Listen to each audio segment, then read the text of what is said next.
जीवन बगिया ऐसी उलझी, फूल उगे कम, कांटे ज्यादा, सिमटा जीवन, डूबी सांसें, आना है तो अब भी आजा।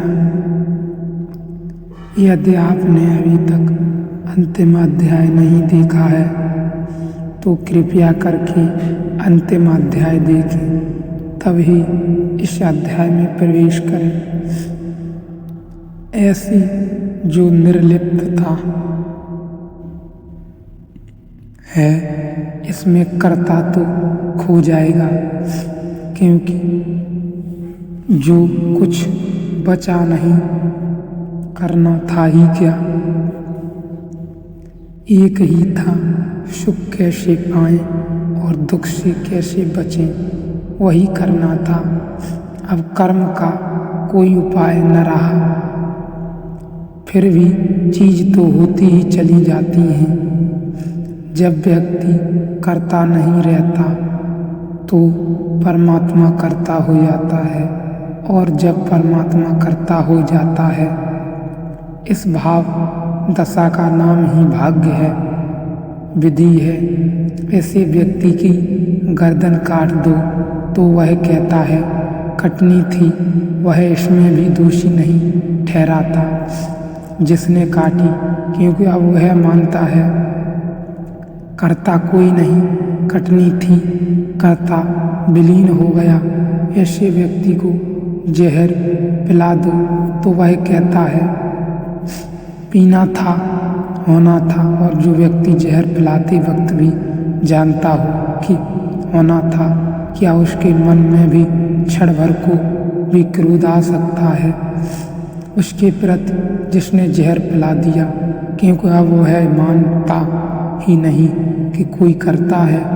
इसलिए अब दोषारोपण समाप्त हुआ, इसलिए अब कोई जिम्मेवार है, यह बात ही खत्म हुई कि वह परम नियति है। अब जो भी हो रहा है वह परम नियति है, उसमें व्यक्ति का कोई लेना देना नहीं। ऐसा व्यक्ति अगर परम शांति को, परम संतोष को उपलब्ध हो जाए तो आश्चर्य क्या। जो सुख दुख के बीच चुनाव करता है वह कभी संतोष को उपलब्ध नहीं हो सकता। जो सुख दुख में भेद करता है वह कभी संतोष पा नहीं सकता। जिसने सुख दुख का भेद ही छोड़ दिया वह संतुष्ट है। इसीलिए लोग जो समझाते रहते हैं, बड़ी कीमती बातें भी कभी ना समझी के आधार पर बन जाती हैं। लोग कहते हैं संतोष में ही सुख है, पागल हैं बिल्कुल, उन्हें संतोष का पता ही नहीं। अभी भी वे सुख को ही संतोष के साथ कर रहे हैं, और वे जिसको समझा रहे हैं इसलिए समझा रहे हैं कि अगर सुख चाहते हो तो संतोष रखो, और जो सुख चाहता है वह संतुष्ट हो ही नहीं सकता, क्योंकि सुख असंतोष का सूत्र है। जो सुख चाहता है वह दुख से बचेगा ही नहीं, तो सुख चाह नहीं सकता तो असंतुष्ट कैसे होगा। सुख संतोष नहीं है, संतोष सुख नहीं है। संतोष सुख दुख के पार है, और संतुष्ट वही है जिसने सुख दुख का भेद ही त्याग दिया हो।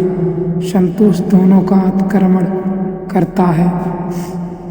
इसलिए अगर आप कभी सुख मानकर संतोष कर रहे हो तो भ्रांति में मत पड़ना, आपका संतोष निपट धोखा है। नियति, भाग्य, विधि परम आध्यात्मिक शब्द है। व्यक्ति अहंकार से मुक्त हुआ, यह उनका प्रयोजन है, अस्मिता नहीं।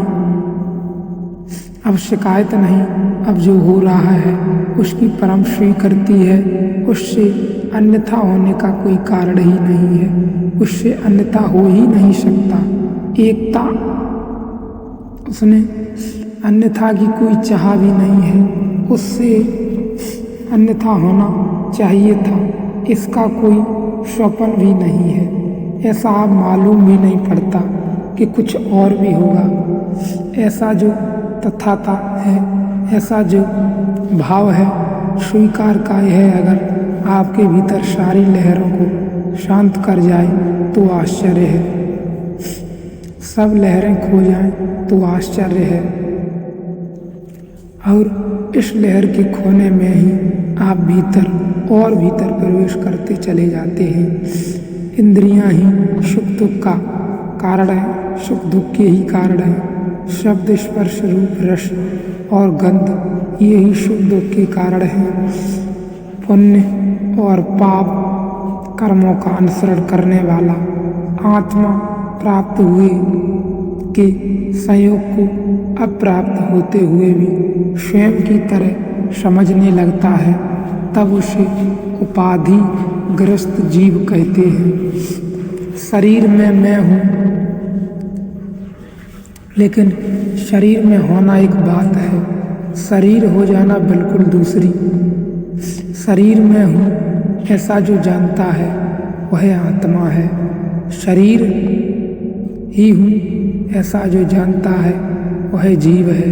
उपाधिग्रस्त हो गया, भ्रम में पड़ गया, भूल में पड़ गया, जो है नहीं समझ रहा अपने को, और जो नहीं है वह समझने लगा शरीर ही में। शरीर ही में यह क्यों पैदा हो जाता है?